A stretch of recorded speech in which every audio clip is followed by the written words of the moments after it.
justice for all. Thank you. All right, on roll call, Mr. Bartlett. Here. Mrs. Graves. Here. Dr. Lewis. Here. Mrs. Rankin. Here. Mr. Stelzer. Here. All right, we're going to go a teeny bit out of order here tonight. We're going to go ahead and do the minutes and get the minutes out of the way. Are there any questions regarding the minutes, any corrections to be made to the minutes? Everybody happy with the minutes? If so, I need a motion and a second to accept the minutes. So moved. Second. On roll call, Mr. Bartlett. Aye. Mrs. Graves. Abstain. She wasn't here. Saying, She wasn't okay. here. Dr. Lewis. Aye. Mrs. Rankin. Aye. All right, Mr. Stelzer. Aye. All right, we have with us tonight William Kramer of Kramer and Associates, and he has been hired by the village to do an analysis of our fire operation and the neighboring communities, and he's going to give us a progress report, I guess, for lack of a better term.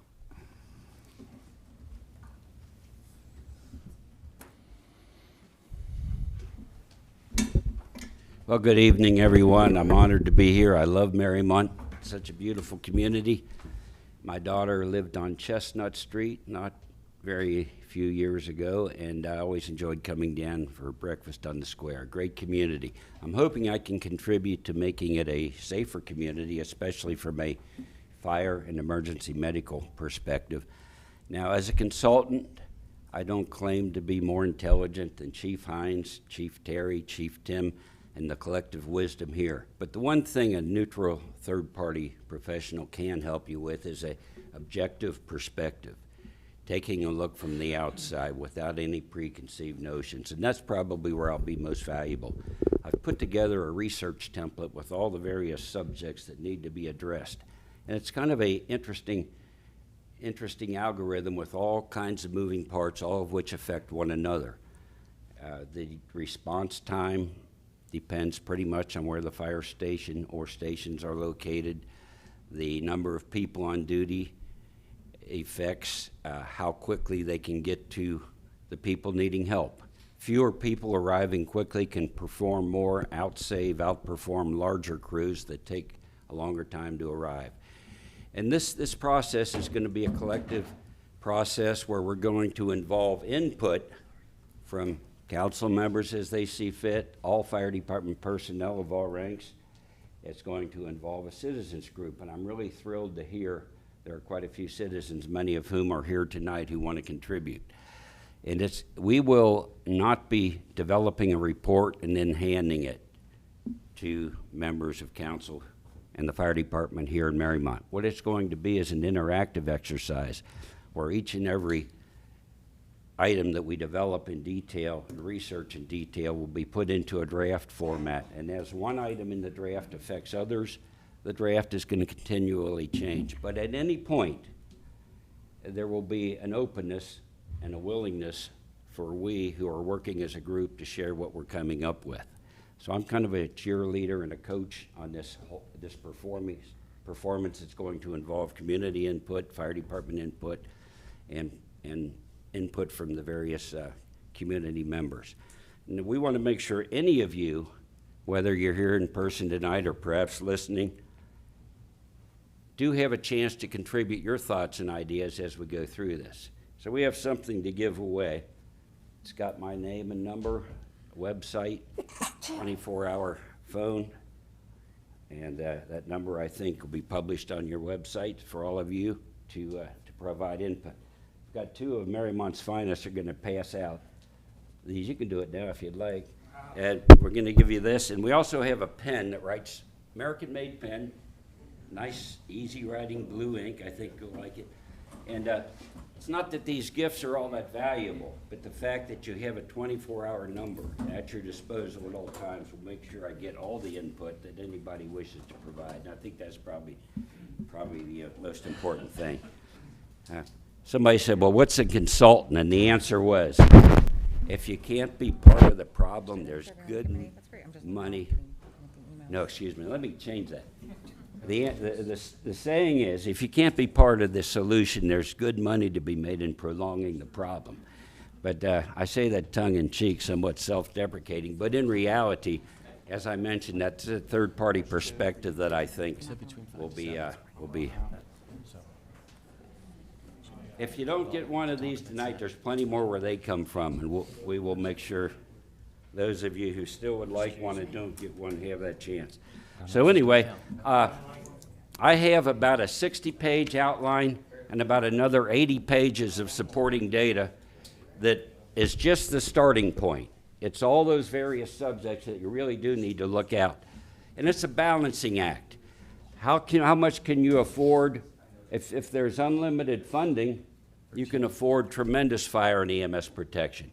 If your funds are limited, then you have to do a balancing act between what's safe for the community and what are the citizens really willing to fund. And in between that balancing act, there are a whole lot of factors we'll be taking a look at.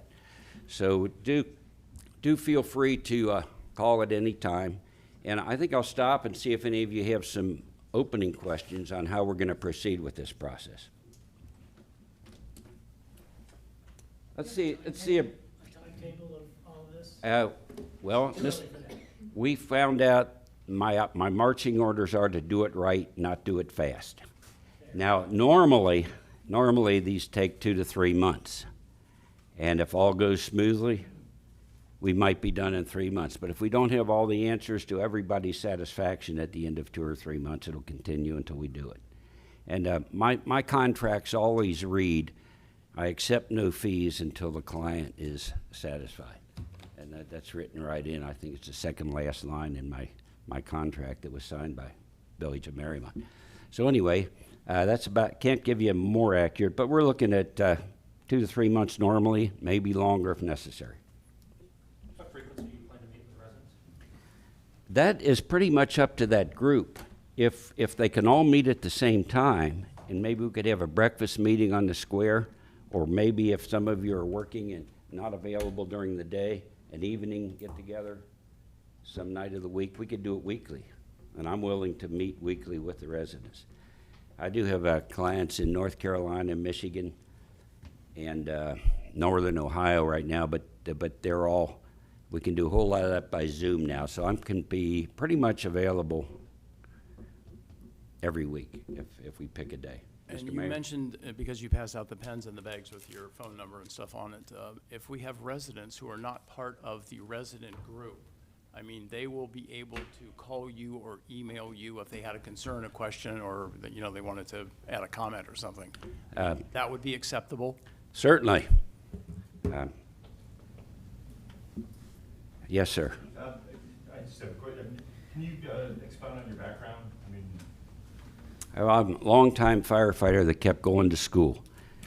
My primary career was director of fire science education at the University of Cincinnati. I got 2 master's degrees and a doctoral degree. Finished the last one in 1977, and had a full-time tenured professorship, and I was a department head. But I had a second job. I was also a firefighter. I went through the ranks in Cincinnati to assistant chief. Chief's job was taken. I went to Indianapolis to be fire chief for the International Airport. And then I was fire chief in Deerfield Township up near Mason. So I balanced those 2 careers. I've written some of the textbooks used at the National Fire Academy. I did a nationally syndicated video. And I continue to, even though I took my website down, hoping my golf game would improve, I still keep getting calls.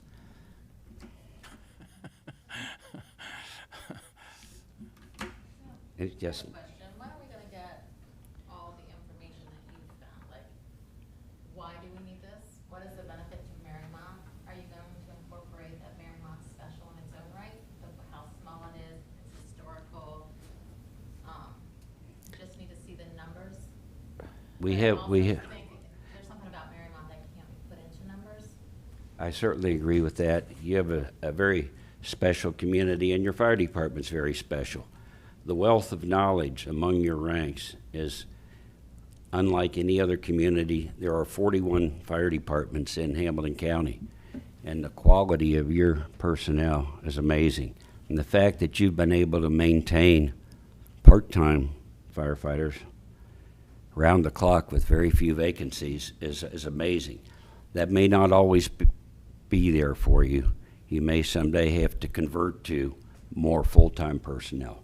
But the wages of the part-timers are rising, and there may come a time when it's not all that much more expensive to have full-time on-duty people. And there are some creative ways to have fewer people get the same job done. In Amberley Village, they have a combined police and fire department where the police officers on patrol are also trained in basic firefighting and can augment the fire forces. There are other communities that have other work crews within the community available to drop what they're doing and respond to a fire. There are some things like that. I have no idea if that'll fit this model because we're keeping a complete open mind, complete objective viewpoint. One other thing, we did a study for many of our clients finding out how busy are they day and night. And we found out that 60% of the calls occur during an 8-hour day. The remaining 40% of the calls are in a 16-hour night, going through the wee hours when people are less active. So some communities, Naperville, Illinois, for example, have gone to variable staffing where they'll have more people on duty when the demand is greatest. Because not only are you more likely to have that initial call, but you're more likely to have a secondary call at the same time. So the additional staffing on a variable basis rather than 24-hour continuous staffing comes into play. Those are just a few of the factors we'll look at. I also wanted to factor in, a lot of people in the community have good rapport with the fire department, police department, EMS. If we move to something larger, we're not gonna have that personal touch or the care. You know, a bigger department's not gonna care that my car was rifled through or that I see someone suspicious. Like if I call and say, there's something strange outside my house now, in 30 seconds, someone's there. If we merge with someone, they're gonna say, whatever, or possibly, I mean, I don't know, but I don't think it's gonna be as immediate. So are those types of concerns gonna be Well, that's exactly the type of monetary? non-monetary factor that we will be taking a look at in addition to all the facts and figures. Some things really are beyond pure dollars and cents. Just to be clear, though, we're not looking at police at all, you know, so it's, the police is not being reviewed at all The for fire this. department has also come to my aid a few times, and I've not lived here too long, I mean, you know. Well, we certainly will be taking, and I'm glad you're going to be involved in the citizens group. You'll have a big chance to give us that type of input to help balance the facts and figures with some, to help balance our empirical data with some real-life experience. I also have a question, I don't know if this is for council. I thought we voted on this approximately 10 years ago. I'm wondering, I thought that you had to make a substantial difference in something. So what's the substantial difference that we're now trying to pass it through, especially without a citizen vote? I'll be happy to address that. So, because Bill and I have been having a lot of meetings. I'm sorry, but we might have to review what was first done. Yeah. Years ago. So if you could give me a synopsis of what was voted on, and then also a synopsis of why it's different. Sure. So what was voted on was to join the fire district, literally join it and assume the tax levies that they would have. And, pardon me? Okay, so we would get their tax money? Well, no, we would have to assume their levies, which means we would have to pay higher taxes. So we looked, pardon me? If we joined If we together? literally joined in the fire district, if you become literally part of the fire district versus contracting. You can contract for services, which Newtown does with Anderson Township, and they don't join the fire district. If you join a fire district, you have to take on the levies. If we took on those levies, it would be $2 million more in spending that we would have to do. And so we don't think that, right now we spend about $950,000 to $980,000 a year on fire and EMS, not police, again, just fire and EMS. And to take on another $2 million on top of that would just be huge. So it would be additional $2 million? Yes, because we have to take on their levies. It's like, can we see the data of how that, because I would like to see where that money goes. So this was all from previously, which was then, they didn't put in place. So this will be looking at it in a completely fresh perspective. Yeah. So it's different, and it's substantially different how? So the way it's substantially different is, we would not, right now, we're talking about at initially potentially just contracting for the service. We are also saying we'd like to eventually be in one district. However, we've been talking to legal, it's Alan Abels, who's the lawyer for the fire district down there. So you could form a relationship with them where we're all kicking in a certain amount of money, and we're all paying in for that service, but we don't have to take on the tax levies. So that's the current thing that we're exploring, is that a possibility to go ahead and do that? So just potential options. I don't think anything's off the table, you know, is they're just going Yeah. to review. So of the last two assistant fire chiefs we have said our current model is not sustainable long-term. So, and I don't know if everyone knows, but we're 100% part-time. 100% of our people are part-time. And Bill just gave me some information today, and he said out of, what'd you say, Bill? It was like 46 different fire districts in Hamilton County or something like that? 41 or 42, depending if you want to count Lincoln Heights separately. Yeah, so there are only 3 that are 100% part-time. And What are the 3? Are they comparable to places like Mariemont? Well, or it- Amberley Village? Or No, Bristol? so you, I believe, stop me if I'm wrong, I mean, it's Mariemont, Terrace Park, which is 100% volunteer, Okay. and then you said Green Green Hills. Hills? Green Hills, yeah. is the third one. And I mentioned, and there are some partnerships that I just mentioned, Lincoln Heights, which somewhat merged with Woodlawn to create a partnership there. But that's why you might want to count a 41 or 42. And I think that partnership works well for those two communities. But there can be many ways you can partner with your neighbors without giving up what you have here. There are shared service agreements. There are some automatic interjurisdictional response agreements where you can strengthen your ties so you operate in unison. For example, Little Miami Fire District, it's a mile away. They would be the logical place to co-locate it under one roof because they have the space there, fairly new facility with a lot of room. But that adds about a mile, about 2 minutes. If you could save $28,000 and add 2 minutes to each response, you wouldn't do it. If you could save $2 million, you might. But and I use this very hypothetically. So what we're going to take a look at is all the measuring. What are we willing to spend? What's fiscally responsible? And when it comes to fire and emergency medical protection, sometimes people do get emotional and say, if this firehouse saves one life, it'll be worth it. But in reality, that may not be true. If you overspend on fire, but because your streets go unpaved and you have a 2 or 3 fatality accident because of unpaved roadways because you overspent for fire, then the extra expenditures didn't save a life, it cost a life. So what we also look at is the balancing act between fire and EMS and other community services so that they stay in balance. I just want to build a little bit more to try and answer some of the, where your questions were heading. So again, we're looking at a variety of options. It could be staying here, and maybe we have other things. This is why we're hiring an expert, is to say, what other options do we have here? Because again, the last 2 assistant fire chiefs have said we're not sustainable in our current path that we're on. Other perspective is from 2015 to 2019, we spent $1.15 million more than we brought in. And when Tony did the budget last year, Tony, our fiscal officer, he projected that by the end of 2023, we're going to run out of money in the village. So we've been doing a lot of things. We've already reduced costs by almost $200,000. We've also raised revenue by over $130,000. So we've been trying to do everything we can to hold off on having a tax increase. And we actually, and for those who remember, there was a tax increase that occurred in 2017. It went into effect in 2018. It raised $300,000. And that was included in the fact that we overspent by $1.15 million over that period of time, over that 5-year period of time. So we as a village are facing the challenge here. And so we want to explore every one of the opportunities and say, what other things can we do? Because again, we've already gone from 2 people in a tax office down to 1. We've made changes in our building department that we believe will save us over $40,000 a year. What are some of the other things?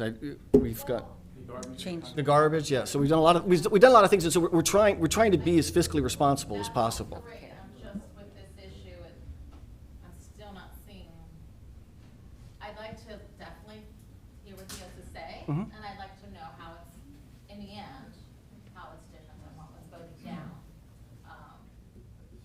And that's what this committee is going to explore, right? And that's, over this period of the next few So I months. guess that's to be Oh, yeah, there's no answer in advance. So we're waiting for the consultant to help us understand what are the different options that are out there. Chief Hines has a comment. Yeah, I just wanted to comment on what Mr. Bartlett was saying. That I know Assistant Chief Feitner and Assistant Chief Copeland have said they don't know how long our current model is sustainable. They're not saying that it won't work, because it works great for us now. And I think what we have here, and we got a couple of our finest here tonight, but what we have here is, if you look at the longevity with our part-time people, like you said, Bill, it's amazing. I mean, the experience level and the longevity of these guys is unbelievable, because they love working here. And where other departments do have people with less experience that come, stay a short time, and they move on. The longevity here is, unheard of. We've got people down there who've been with us for, 15 or more years. And so I think, what you're saying is true. Both of them said that they don't know how long it's sustainable, but, we're not having people leave like the other part-time departments do, because, they're happy here and they like the atmosphere. So, I think what they are saying is, how long is it sustainable? Until obviously we need, some more tax dollars to keep it going. And I think that's a whole other issue. Everybody to figure out. So, thanks. Thanks, Chief. Hey, yeah, And what I always tell people is, we have great folks here, no doubt about it. It's the model. It's the model, not the people, that I think is the challenge for us going forward, is how to sustain that model with, and Chief, you and I have talked about it too. There's not a lot of people who are signing up to be firefighters going forward too. It's just the supply and demand is getting to be really tough. Same with fire and police. Yeah, It's just yeah. the environment that we're in the country, so it's, it is what it is. But we've got great people. They're the Yep. best of the best, and and they just don't come any better, that's for sure, both in our police and our fire department. Yep. I Agree. appreciate it so much. So. one of the options we're certainly going to be looking at is how can we sustain this model indefinitely into the future, because it is such a gem and seems to work so well, and is probably, in my opinion, as good as any in the county and the entire state of Ohio. I did a study for Bucyrus, Ohio. In fact, it's still in its finishing stages now, and they wanted to see how they compared, and they wanted to know of the fire departments in Ohio that are serving populations of about 11 to 12,000, how many use part-time? And we found just one fire department in that population zone that had all part-time people. It was Seven Hills. Now, Seven Hills has a nice system with some nice perks for those part-timers. It happens to be a community in between Cleveland and Akron, so they do have a large number of full-time people who might want to pick up an extra half a shift a week or something to help bolster that Seven Hills complement. But I will be, among other things, looking at all the best practices and what has worked well elsewhere. Real quick too, you made a good point there. Probably 90+% of our part-time people are full-time people. Other places that, just like you just said, they're picking up here because it's a good place and they like it, and that's why we got such experienced people. Where most of our people are not just young guys coming out of the academy or girls coming out of the academy. They're just trying to get started until they can move on. That's not what we have. So that's what a lot of part-time systems are up against, is that turnover. So. Yes, Mike, sir. you still, Mike, I think you were. Mike, you're kind of, Mike, I just have a question. I heard Councilman Bartlett mention that we have 100% part-time firefighters. Do we have any full-time firefighters on our staff? no, even your leader, the assistant fire chief, is part-time. Can log a lot of hours in that position, but still has a full-time job elsewhere. Yes, sir. That concerns me greatly. And the chief alluded to the change in our culture in our country and the problems we're facing. If we have all part-time fire persons, the majority of whom have a full-time commitment to another community, I got stuck in the riots in '68 for 3 days on Gilbert Avenue. We couldn't leave. They burned buildings down, and those firemen served and slept in the house a couple hours and went back out. So how do we sustain reliability with all part-time people who have another priority that's greater than this one? That's what really concerns me. If we have something like happened in '68, and certainly that should be on the radar of everyone in this room right now. What's going on? Well, the persons who serve here and have full-time jobs are not all from the same department. They're from various departments. So if there is a callback for somebody who has a full-time job elsewhere and has to pull multiple shifts and hence miss their duty time here, it probably would not affect the entire department here. And there are overtime callback procedures. Gentlemen, correct? If somebody has a vacancy, somebody else can pick up the shift and call in. So I think I don't see that as a huge concern yet, and hopefully it won't be. But with the crazy world in which we live, we never know. Firefighters and medical personnel and police officers could all become very scarce, and we do the best we can with what we have. Just a question, are you looking into like Terrace Park's system? I grew up in Terrace Park and was taken to the hospital several times in my youth, but are you looking at also augmenting perhaps with volunteer from the community, or is that just not? The volunteer firefighter, a pure volunteer, is almost non-existent anymore, and for a variety of reasons. Number one, each state mandates documented in-service training that is quite demanding, quite time-consuming. And even though a person would want to volunteer to make calls and to help their community and make runs, by the time they become officially authorized to serve because they've met the training standards, it becomes such a time commitment that very few people can do that. Then there's a tremendous competition for other family activities. Sometimes people work additional jobs, and the time availability for persons to become volunteers. And I kind of hate seeing that die, because I started as a volunteer firefighter out in Green Township when we had a volunteer department there. And there are some places, pockets in the country, where there are still strong volunteer systems, and they find ways to have auxiliary forces that don't have to meet the training standards, and they're called outside firefighters. They can't run into a burning building, but they can help do the outer work. And so there's some things like that that might still work and still make a viable force. I was just wondering if that would address his concerns.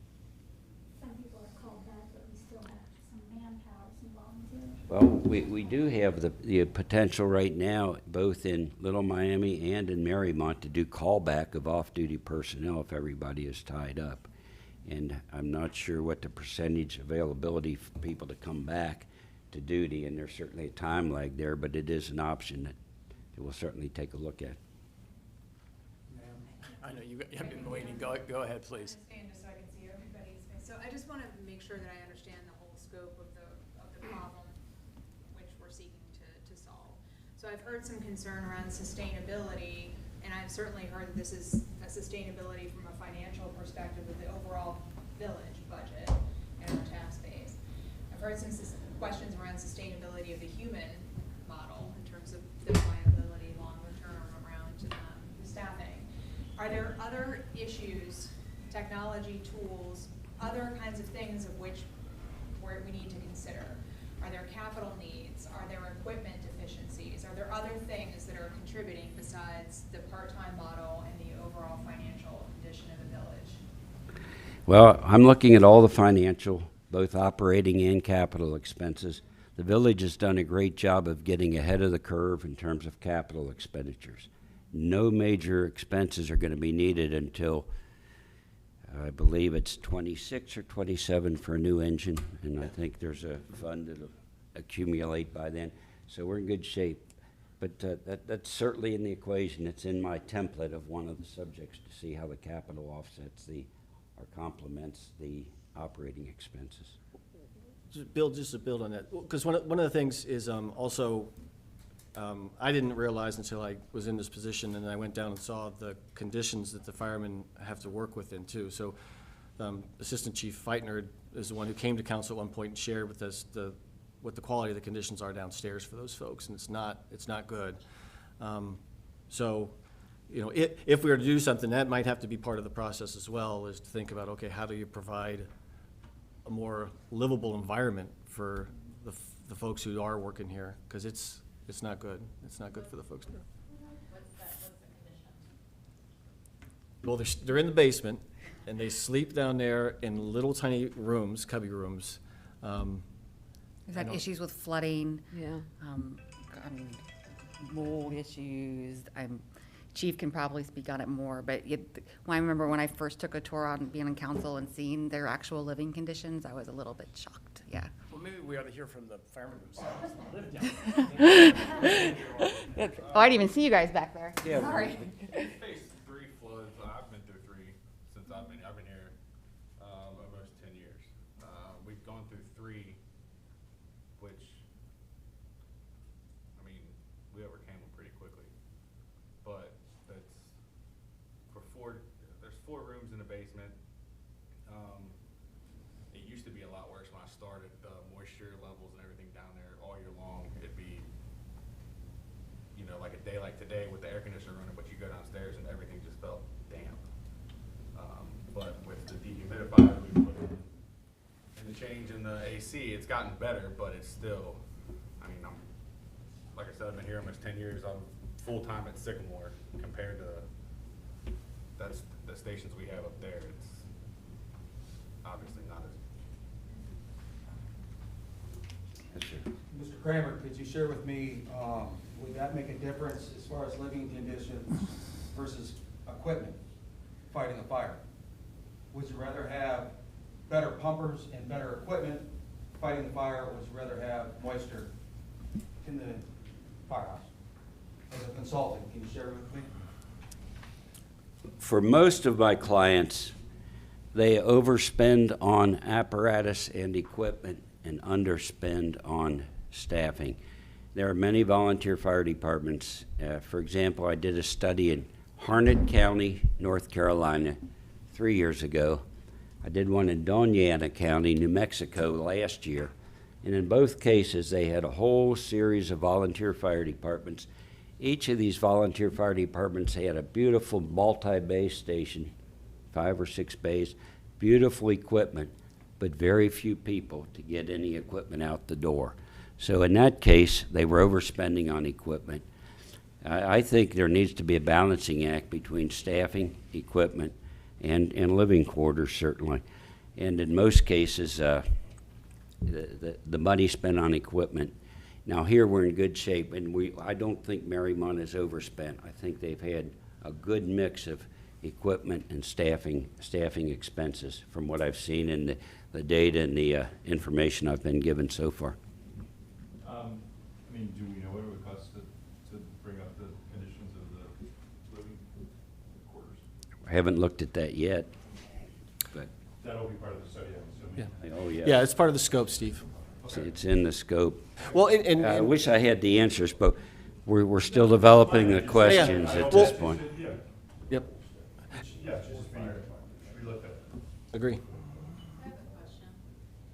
If we decide to go with someone and it doesn't work out, what's the cost of coming back just to Mariemont, housing the fire units themselves? Well, I don't think you're going to have to face that. I think we're going to have enough facts and figures that once the die is cast, it'll be cast in the right direction. You'll have made a reasoned decision. And the pros and the cons of your alternatives will have been ferreted out with everybody's input, including yours. You have a nice gem here. One of the endeavors would be to try to preserve it if it's sustainable, affordable going forward. Or, Is the analysis going to take into consideration the financial well-being of Miami or any other group? Well, my client is Mariemont. My interest is this village. But we do have other officials from the other agencies nearby, especially Little Miami, who will be contributing to the study. And if there's a synergistic effect where both communities can benefit from some economy of scale, then they will be the beneficiaries. My primary focus is on my client here, Village of Mariemont, and was best and most affordable. Appreciate that. But I have been made aware that Little Miami has some fairly serious financial problems. Are we going to be buying into that financial problem if we enter into some sort of contract or whatever with them? All the pros and cons of merging, becoming a part of a district will be considered. It's far more likely that your alternatives will point you toward some sort of a shared service agreement rather than joining a district. That's just the initial data seems to be pointing that way.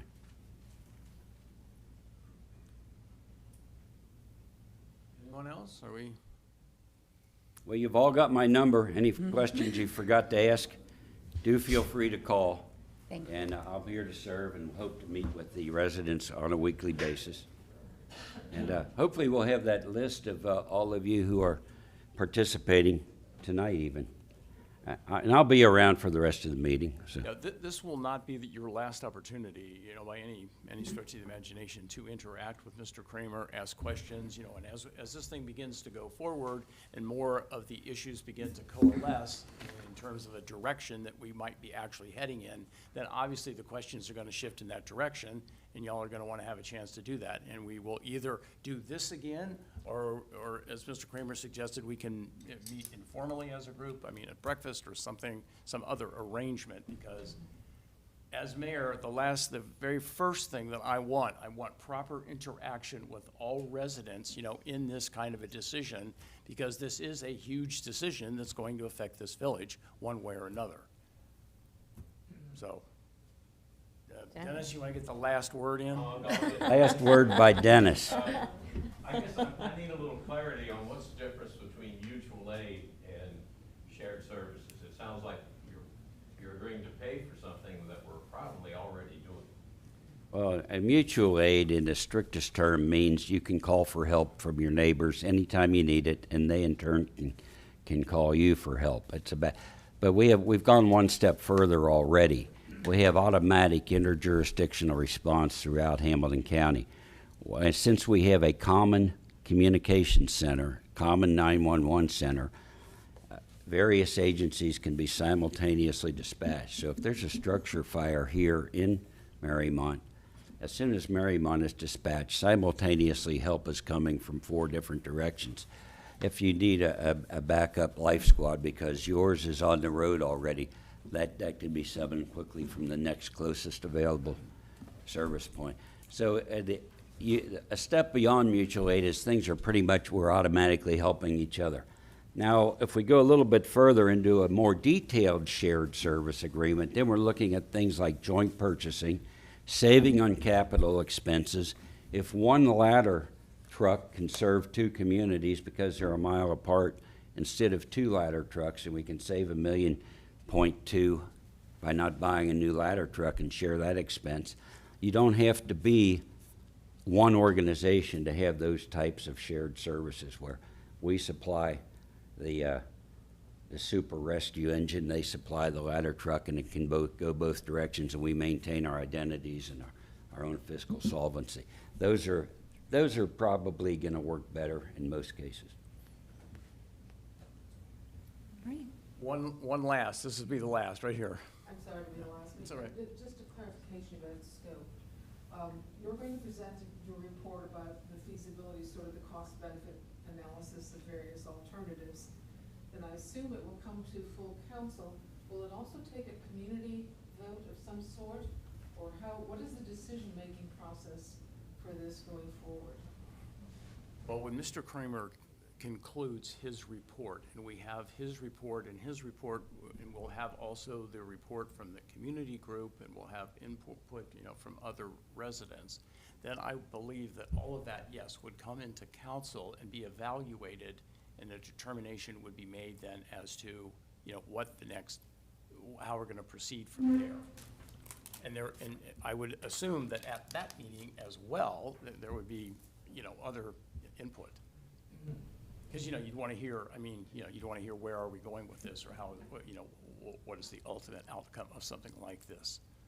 Bill, what we might want to do, I think, since the community input is going to be so vital to this operation, and since everyone's so concerned about it, this report started out of the Finance Committee, so I would suggest that once Mr. Kramer's report has been prepared and given to council, Rob call a Finance Committee meeting, which could kind of, maybe call for a larger venue to get everyone in and talk about what the recommendations are, so they have an opportunity to voice to the Finance Committee what you think. You guys consider all that stuff, and then make your recommendations to council. I think that might at Perhaps least maybe a appease committee of the people a little bit. whole? That's fine by me. Or, Yeah. Because this That's is fine not by me. actually in the Finance Committee. It is? No, it's Oh, not. it was. It's not, no, but, Where is But it? maybe the committee of the It's just- whole. It's not in, Oh, is it committee of the whole? well, it's not in a committee right now. Okay. but as we get closer, there will be continuing input from the community. Right. But I agree with Ed's comment saying, our venue might have to be significantly larger than this. Yeah, and the only point I'm trying to make is we want to make sure that all the citizens have as much input into this thing and as much understanding of it as possible. And I think that's what our goal is. And I think Rob explained it pretty well. Nothing's carved in stone here, We're just taking a look at everything. I know it sounds like we've gotten out the hammer and chisels, though, but we're not quite there yet. I'd just like to add that I personally, as a representative of you all, would not feel comfortable without bringing it to a ballot issue. Every citizen needs to have a voice in a decision this important. So that's where I stand. And that potentially could be an option. Yeah, that could be a possibility down the road. But, like I say, let's not jump to conclusions as to what the report's going to say and how people are going to feel after they see the findings in the report, Just keep an open mind, like everything else. All right, Mr. Kramer, I want to thank you for coming in here, Thank Thank you you. very much. undergoing the questioning. We are now going to continue on with the regular business of our council meeting, which, as thrilling and exciting as that could be, if you all want to leave now, or you have other things you want to do. You have permission to address council, though. Well, so- permission to address council, I think that's been covered. I mean, Well, if you Well, have, if peop- if you there's a have people who different put their name- topic. Well, if you have some people here who put their names in for that committee, I think you need to give them a chance to talk if they want to. all right. We will now have Well- permission to address council. Just a reminder, 3 minutes. Thank you. And then you're going to have to, yeah. And please state your name. Okay, I am Nancy Everhart Safran, and grew up in Terrace Park, graduated from Mariemont, lived in Atlanta for many years, but have moved back here to Mariemont because it's near and dear to my heart. And it's hard to go from something as extreme and important as fire and emergency services to chain link fences, but that's my concern. I am watching. I live on Chestnut, and I'm watching our backyards, in mine and everyone I've spoken to, in our opinion, being destroyed. They're being turned into parking lots. The fences are being taken away, and there's no privacy. The fences used to kind of hide debris, and now the debris and trash cans are littering all the yards and leaned up against the garages, and so it's unsightly. It really impacts our quality of living. I'm a big gardener, and I put like almost $1,000 into my yard. It's my oasis, it's my therapy. And thank God for COVID, thank God for my garden. But it would break my heart and really make me question. I chose to live there because that yard and that space and our privacy was really important to me. So I would love for either our chain link fences, I cover mine with vines every summer and then tear them down once the winter hits.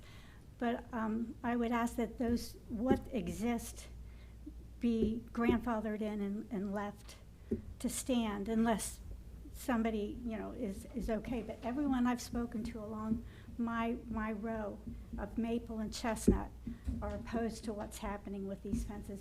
People have pets, and they can't let their pets out like they used to. Now they have to come home and walk their dog and carry the little poop bag. But, you know, I mean, it's just a whole, it's just, you know, all three of my neighbors have dogs. I don't, but it's important that my one neighbor's little dog doesn't run over and attack my cats. And so there's just there's a whole quality of living issue that the chain link fences. It'd be nice if we had something more aesthetic, but then again, that's upon the landlords, and then that would raise our rent. So, and the rents are already pretty high here.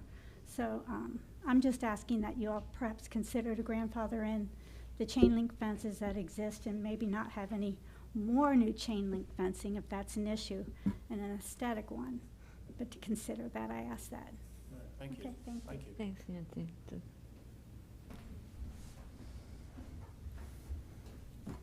Anyone else? Yes. Let's see, it's Xavier University. All right. My name is Mike Smythe. I'm at 3607 Flint Point Way. First off, I think the council has done an exceptional job with the pool. I think the aesthetics have been outstanding, so hats off to you.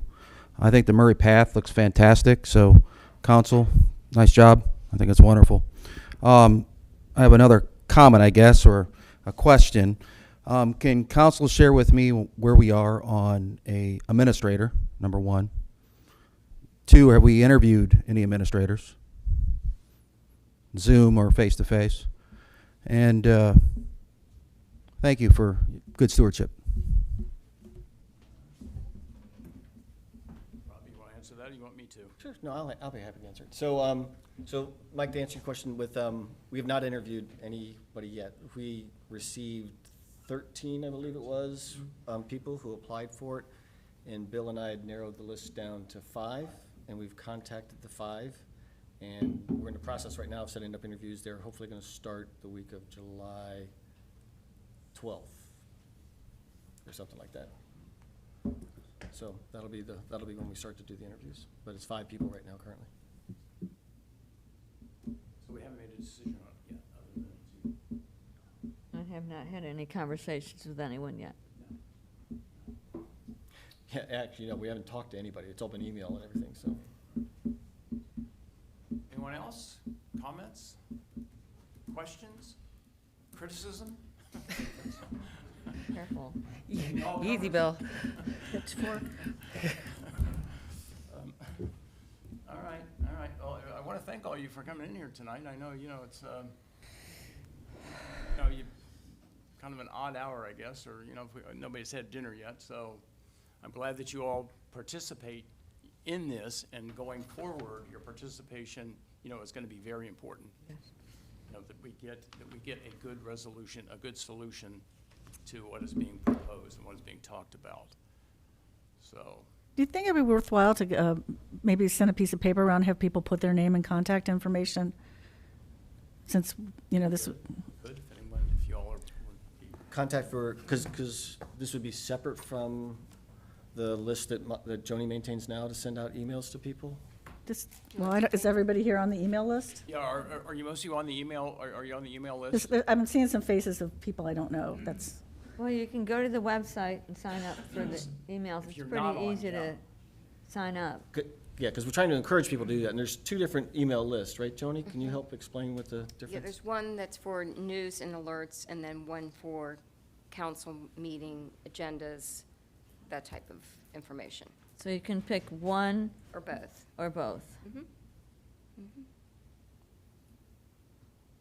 All right, so, should we just do it that way, leave it at that? It's a good Did you system. get that? Is it this one? It's the top. Oh, thank you. That's good. Just gonna hit that, so. I'm okay. There we go. All right. All right, so. Yeah,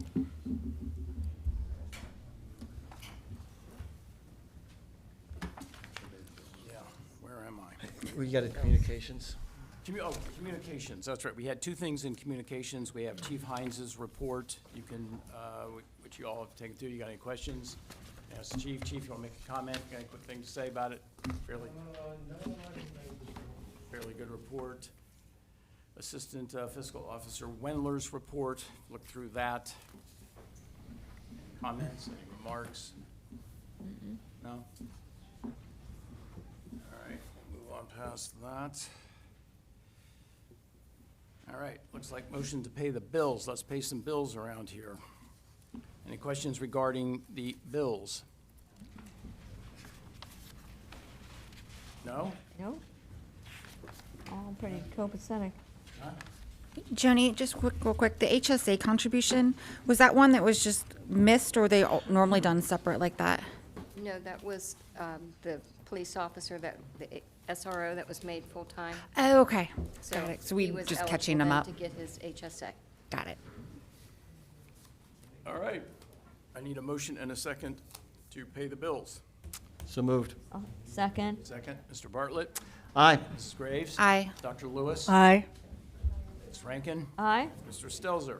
Aye. All right, let's pay some bills. All right, we don't have any committee reports tonight, so we're down to miscellaneous. 4th of July fireworks will be held, as I said, on Sunday, July the 4th. And I want to emphasize here, I'd sure like to see a big turnout for this today. You know, we're going to try to make up a little bit for Memorial Day. I'm going to have some kids do some essays, that kind of a thing. We're going to have a really good show, and I'm giving Citizen of the Year award. And as I said the other night, I have a fairly good candidate for that. So I'd like to see you all out there and watch me present it. Oh, shucks. To the recipient. Village offices will be closed in observance of Independence Day on Monday, July the 5th.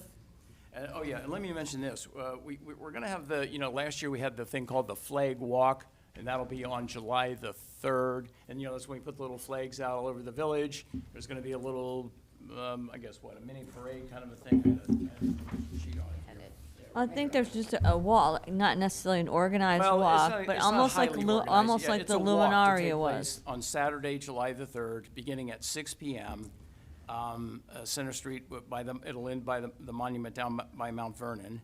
So, and we had a good turnout last year. It's kind of fun. Participate on. Are we going to have that dog thing too? That's not at the same time. All right. There's no dog thing this weekend. Our assistant mayor here was going to give a little speech that day, but apparently she has other things to do. I unfortunately will not be able to be there. But it is a fun thing. So let's try and be there. But I will be at the dog thing. Village offices will be closed because we're going to be undergoing some training. That'll be Tuesday, July the 6th through Friday, July the 9th. Training will take place right here in council chambers, so the room's going to be busy. Refer to the finance committee, the liability insurance renewal, August the 26th. So that your committee, Rob? It's listed in there already. Is in there already? All right. And here's one last thing that I want to bring up. Chris called me up today regarding the bid to go out for the landscaping on the Murray Path. Look at the date. Can you give us a few words on that, Joe? Yeah, I think over the weekend, all the members of council were shared a updated landscaping plan. The landscaping plan we kind of distributed on a widely basis probably 6 to 8 weeks ago. Had to be changed a little bit because our wonderful contractors, when they put the actual path down, put the path closer to the parking pads that are still there. So we had to kind of change some things around on the landscaping plan to change the trees that were specified to give them a better chance of survival. And so there was that plan was shared with everybody. It was shared with the community at large through our Facebook page. We also shared it with the 3 or 4 individuals who commented on the first go-around. So we think we've covered as many bases as we could in a short period of time, but we want to send that out for bid now. So just wanted to make sure everybody had a chance to take a look at it and provide any comments. It hasn't changed drastically. I think it's still going to look just as nice as it did before. It's just going to be a little bit different selection of trees and laid out a little bit differently. And some of this was driven by the fact that the contractors kind of shifted the path on us a little bit when they put it in. And they did that for a couple of different reasons. They run into infrastructure underneath the surface when they put it in, so it's nothing that they did. We just didn't anticipate it, and so we have to change the landscaping plan around for it, so.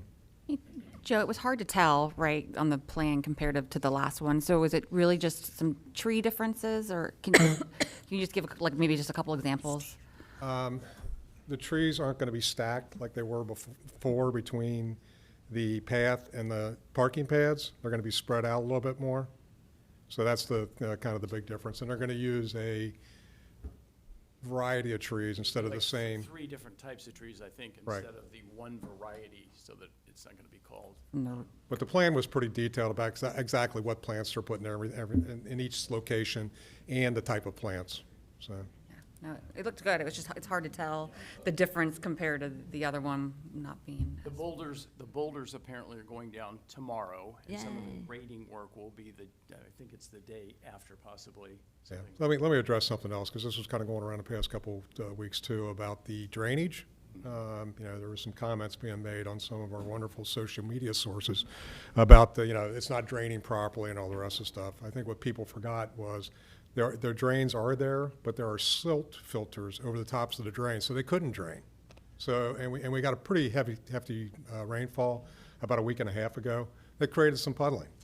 But the reality is they put silt filters over the tops of the drains while they're still doing all the dirt work, so all that mud doesn't get down into the storm sewer and clog it all.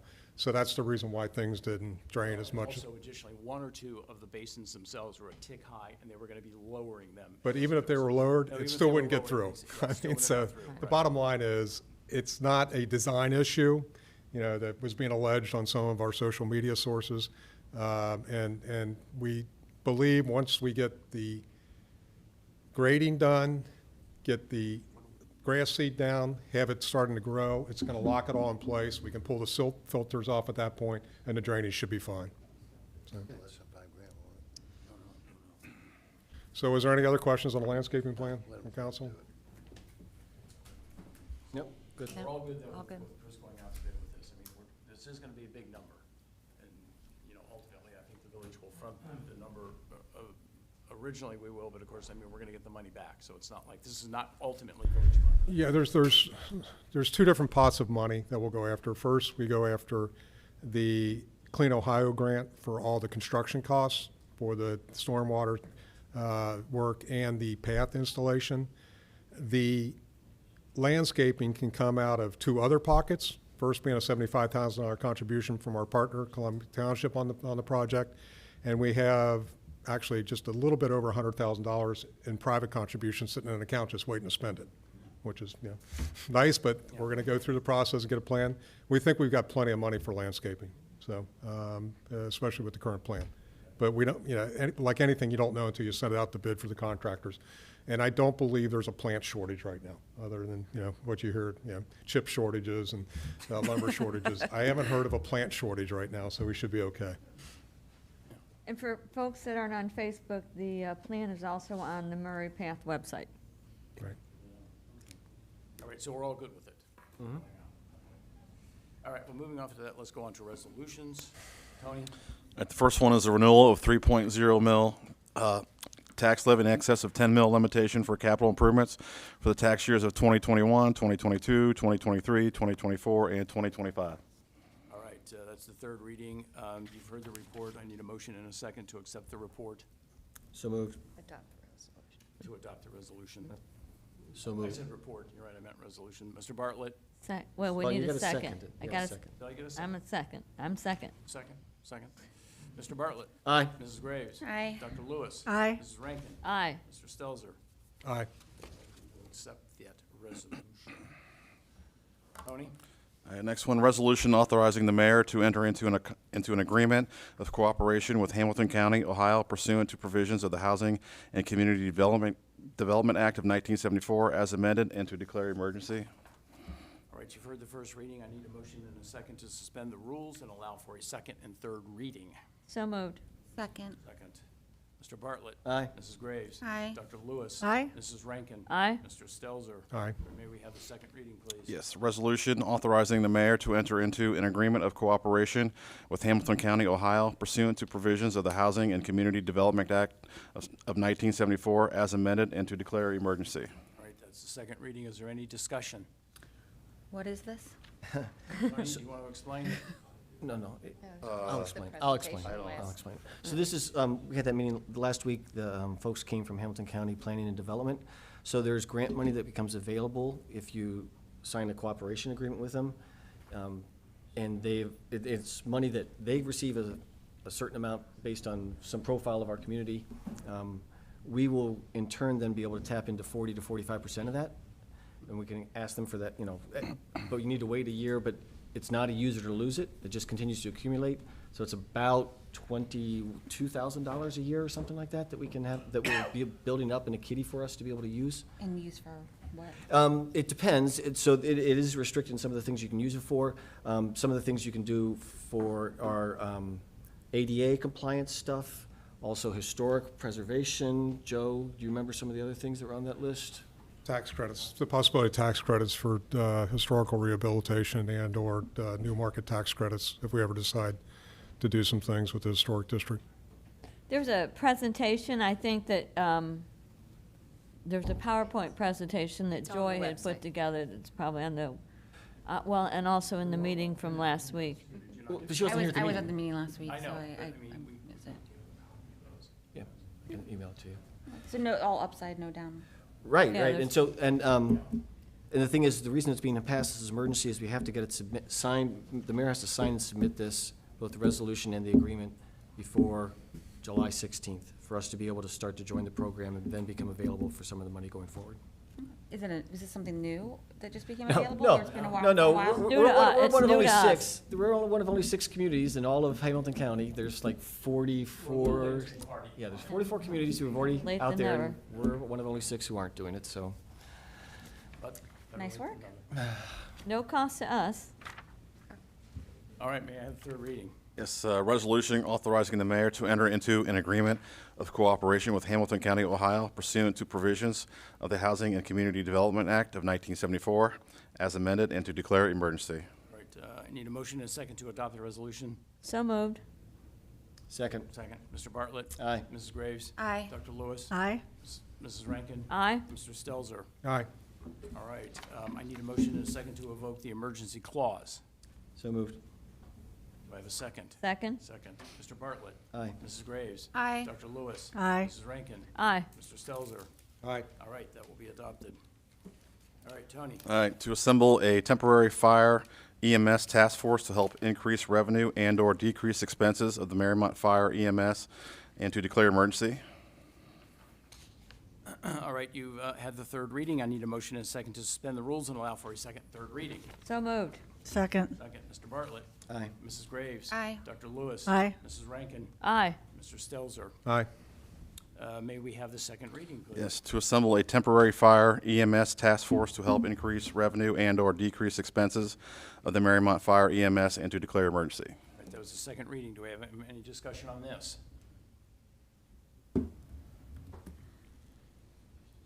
Not hearing any, may I have the third reading?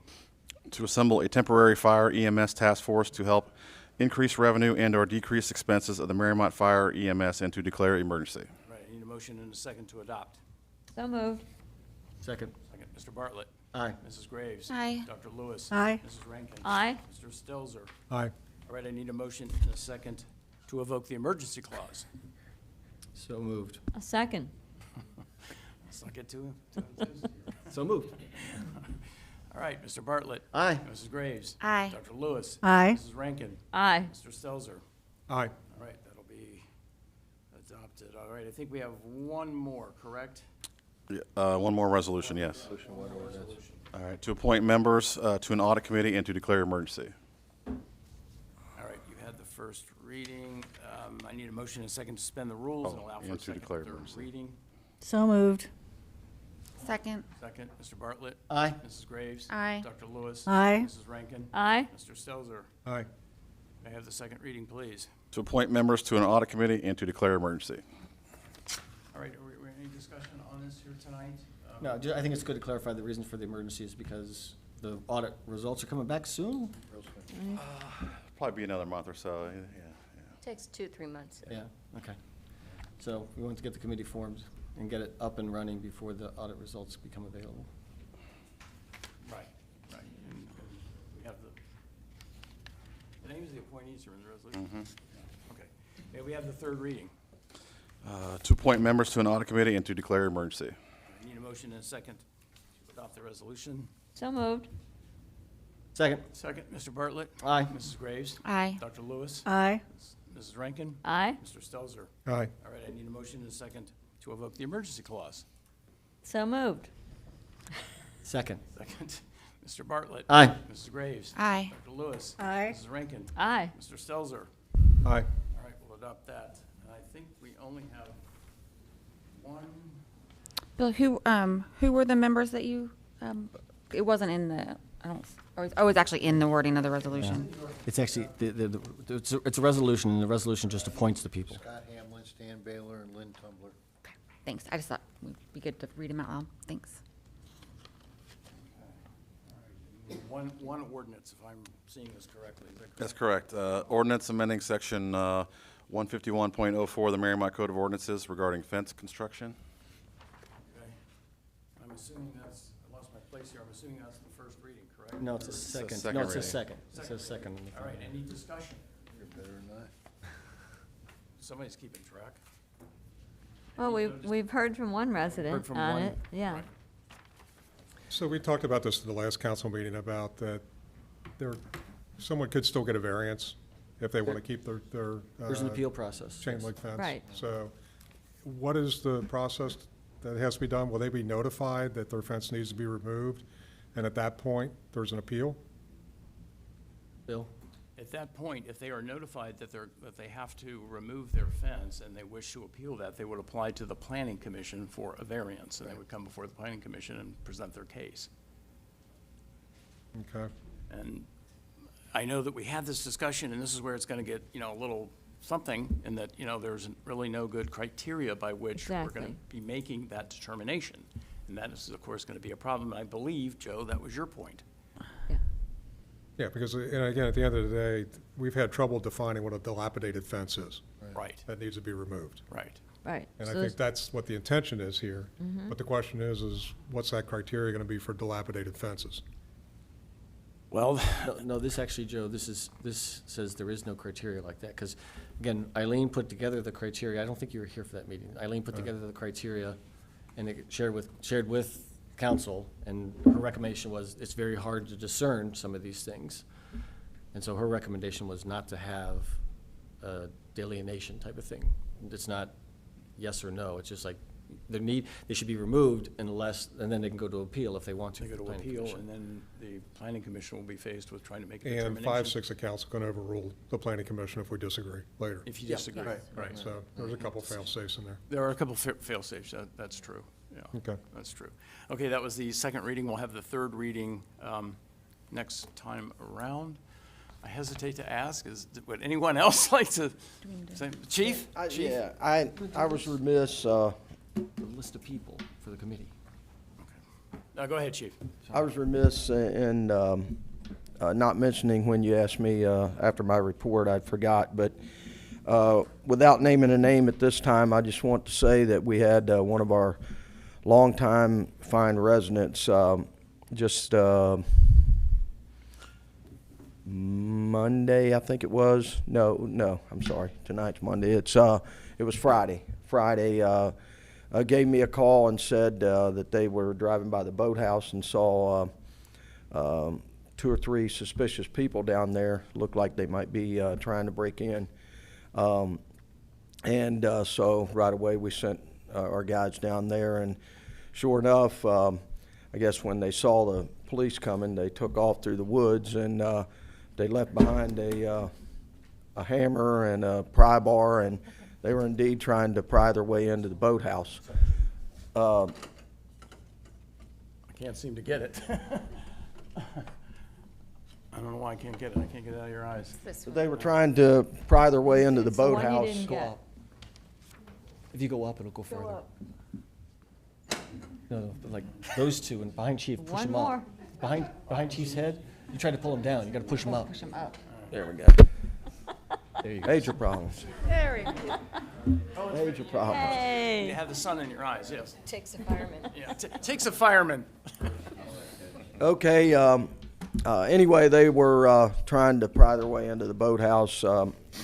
Guys got down there, like I said, they were gone. They collected the evidence, and within an hour called me back, and they had located all three people, and we were able to make an arrest for attempt B&E and possession of criminal tools. So I just wanted to say that. I will eventually name the resident and give them thanks publicly, but right now, because it's an ongoing case, I don't want to name the resident. But my point is just to the residents, the more eyes and ears we have, the better off we are. And so when people see something that doesn't look right, and encourage them to give us a call so that we can get on it. Without that call from the resident, we would have gotten a call at some point in time when somebody was down there and saw that somebody had broken in, and it would have been a little harder for us to solve that. But guys did a good job, located the suspects, and made the arrest within an hour. So just wanted to say that and encourage people to call us when they see things that doesn't look right. Thank you. Thanks, Greg. What is in the boathouse? Not much. Nothing. No. They didn't know. They didn't know On the that. record, nothing. Nothing. Nothing Yeah. worth breaking A into. bathroom. Well, they didn't know that apparently. They didn't know that. They thought there might be something in there, so that's why they were trying to get in. So Well, and there's damage that we'd have to pay for to Oh, replace it. sure, but I was just, I'm sorry. No, I said there could be potentially. Yeah, some minor damage to the brackets and the lock area, but nothing major, thank goodness. Because I think when they saw the police coming, they were able to get through the woods and get out of there before they could get inside. But like I said, had we not gotten a call from the resident, they would have gotten inside, and we wouldn't have known anything about it until after the fact. So. Yeah. Okay. Takes a village of everybody for us to keep it as safe as of course, we can't be everywhere all the time, so the more eyes and ears we have, the better off we are. Sure. Thank you. Thanks, Chief. thanks, Chief.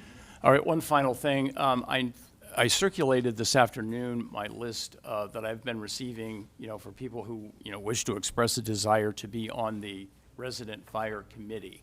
And I think there's maybe 12 or 13 names on that. 13, okay. It was my intention, it was my understanding that I would, of course, share the list with everyone, and that we were creating the structure of the committee here tonight. But I'm really not prepared here tonight to make nominations. It was my thought that you would review the list, and we would do that at next council meeting. And This is, the one thing I'd mentioned to you, Bill, is I just want to make sure that we get that committee soon so that they can start to work with, Mr. Kramer. Sure. So the longer we wait, And we'll be choosing 7, is that what we decided on? 5 to 7, 5 to I said. 7? 7, yeah. I mean, given the number of applicants that we have, I mean, I'm personally, as I said to Maggie, it should definitely be 7, because not everyone is going to be able to attend the meeting, all the time, and you would want, to have enough people there. And how will we go about deciding who the 7 are? Well, the way that it was to be structured, the mayor makes a nomination. I will be nominating 7. No, that was my not structured that way. understanding. It was not structured that way. We have the charter in here. It's not structured that way that you make a nomination. You and I talked about this. We did this for the pool task force as well. We worked it as a team. We worked as a team to sit there and say, here's the people who've done this. But the agreement that the document we agreed to last time does not say that you appoint. And it's no offense to you, but again, it worked really well with the task force, the swim pool task force before, that we have a group. I was just assuming that was the discussion. You obviously have written it up as it reads. Yeah, that was. Any resident can contact Mr. Kramer whenever they want, right? Yes. Yes. So, I mean, Yeah, whether you're not, I'd be more than happy to help organize residents to contact Bill Kramer outside of the committee as well. That would be nice, too. That would be nice. So then, how do you see this happening? Well, again, we did it with the swim pool task force in January of 2020, right? And Yeah, and we worked through it as a group. We said, here's what we think, here's some of the names we think would be good on this. And now we're not just guessing, we actually have a list of people who have said, yeah, I'm interested.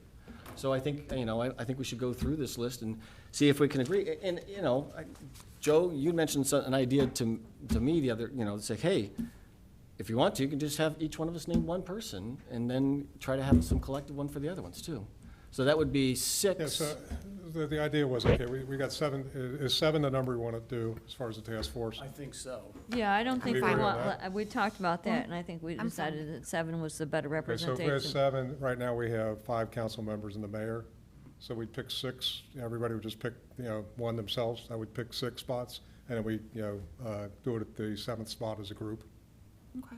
I think just as we're thinking about this, just to be trying to think about like diversity perhaps of, where people live at in the neighborhood, maybe some diversity in age, because sometimes I think maybe older folks might potentially have, some more thoughts about, the fire and EMS than potentially younger. And then, and maybe even,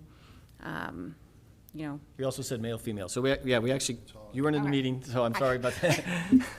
So we had that. We said that we wanted to have diversity, age, male, female, north of the Pike, south of the Pike. So yeah, we had that as called out as what we want to target for. From each district, each voting district? No, we didn't say for me, because voting district only exists within town meeting. It does not exist within, and we're not allowed to be involved in town meeting. Needs to be a Chinese wall between village government and the town meeting. No, but we can, of course, try to structure it so that there is a good geographic representation. And Sure. that- Which is that was- different than a district representation, but a good Yes, yes. geographical I representation. mean, north, south, east, Agree. west, and as Avi just said, we want to get, a good balance of male, female, old, young, kind of a thing. I'm beginning to wonder if 7 Which one are are you gonna enough. follow? I think it's good. Seven's Any more, enough. I think You will be guys have- too many. yeah. Stick with the 7 at the most. Could, and in then- preparation for that meeting, they're actually not allowed to speak, but in preparation for the meeting, so we're talking about discussing this at the next one? Yes. Is that correct? Would it be possible, I don't know, Joni, if something that you could do based off of the list, kind of to give us like, general like area of or where their house is, comparative, like north, I south, east, think most west? of or- them put the address. Yeah, they're in. they're easy to Yeah. look up in the. Okay, I just thought if one person could compile it all, it'd be easy for us to look at, but if we need to all do it individually. Well, you can. got the email, you sent this out, right, Bill? I sent that out, right. And it looks like everybody has their address on it, and it's like 5 pages. I was just thinking if mean, one if you person find could that compile it, helpful, okay, fine. versus just everybody doing it themselves, it might be easier. Well, to be honest with you, I hate to have to confess this, but my wife was actually creating the list for me as these things came in. So she has the list. I could probably ask her to, if you want, a list with the names, and I could have her put the addresses out there. I mean, I'm not sure that we should be calling, you're not talking about calling. No, just to see on one place, like all 13 people, of whether their Like their hanging address out, and whether they're north, south, east, Yeah, west, okay, easily okay. I male, can female, probably- I can come up with that, I'm sure. Well, you can just ping it on the map. Well, I'm giving my wife credit. She did it. Yes. Totally fine. I was just thinking if one person could circulate that, that would be Okay. helpful. Okay, well, we can do that. I actually kind of like Joe's idea, that we would each then come up with a name, and chances are, I don't know whether we're going to There's talk another thing amongst we did on the ourselves. tree advisory board, and maybe we can put the same thing here, Same is thing. that we created 2 groups of members, a voting group and a non-voting group. So, you just want to keep it at a 7 number, so there could be, a balanced votes when you don't have ties that have to, get reverted to somebody to break the tie. Right. So you have 7 voting, and if anybody else wants to serve as part of the process, they could come to the meetings and see what's going on and all the rest of the stuff and ask questions. You would just have 7 core people. 7 core people, but no, that's a very good point. So any other resident that wished to participate in the meeting could attend, is what you're saying. Yeah, but what you want to do is say the core people have to commit that they're going to be at all the meetings. Right. The non-core can kind of roll in and out. Roll in and out, Because again, there's some people on here who have some skill sets. One individual actually has some architectural, background. So maybe he, is not a person with the core group. It could be that non-core group and actually help in the process. I think the good news about going through this process, we've got some great residents. Oh, sure. That have a lot Absolutely. of different skill sets. Absolutely. And as I've said before, we've done this with the pool board. We've got a great pool board with a lot of skill sets, and we're figuring a lot of things out. So maybe we could do that same thing with this, that, once we pick the 7 voting, if anybody else still wants to be on that known, Bill, does that sound like that would work for you? That would be fine. Okay. So then everybody can still participate. You just have to kind of, I want to have a smaller group that's going to commit to being everything. Well, and that smaller group would be the one who writes up the final report that would come to Right. council. But it wouldn't preclude input from Oh, anyone else. no, yeah, totally. Yeah, I want to be a little bit careful in this idea of a skill set. I hear what you're saying, Joe, but I believe the only skill requirement for this committee is that you're a resident of this community. I mean, after all, all people equally have a stake in this, do they not? But you're not going to be able to balance all the skill sets. And so that's, if you have these 2 tiers, you'll get there. If you see somebody that, could add something to the mix, why not include them? Is what the concept is. And if you want to make sure you have as much balance as you can on that core voting group, that probably works. The good news is we got a lot of people want to serve. Yeah, we got a lot of people, so. Now we just have to figure out how Well, to do and it. not only that, but we are also not restricting the larger outside group. Right. Yeah, so- And Marcy, you can allude to this. The tree committee right now has a little bit of a, I don't want to say dilemma, but a conversation going on where they're trying to decide what trees to put on Chestnut Street. And the non-core group is, kind of saying, hey, we've got some questions here, and it's going to work its way out. Sure. True. So, I think it's a good idea, Joe.